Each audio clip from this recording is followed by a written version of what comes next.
And President Trump, he's met with Ukrainian President Zelensky in person for the first time since their blow-up in the Oval Office. They met while both at Pope Francis's funeral. So let's go live to Scripps News national correspondent Nate Reed in Washington, D.C. And Nate, is this reigniting hopes of a diplomatic solution?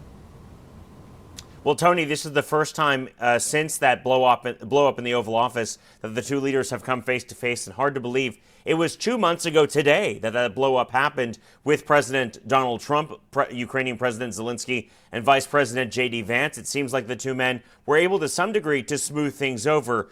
President Trump over the weekend posting on Truth Social repeatedly blasting the president of Russia, Vladimir Putin, over his refusal to adhere to any sort of ceasefire, to continue to hit Ukraine. So things seem like they may have turned around to some extent. President Trump also talking to the press corps yesterday on his way back to the White House from his estate in Bedminster, New Jersey, sounding supportive of additional peace talks. We've come a long way from just a few weeks ago when the Secretary of State, Marco Rubio, and Vice President J.D. Vance both openly floated the fact the U.S. might walk away from those peace negotiations with Ukraine, saying that they were not moving in the right direction. So it certainly seems more likely. The president of Russia this morning, Vladimir Putin, it's worth noting, says that there will be a 2 to 3 day ceasefire next week to coincide with the 80th anniversary of the end of World War II and Russia's victory there. So again, not clear if he'll hold to those terms. In the past, he's announced ceasefires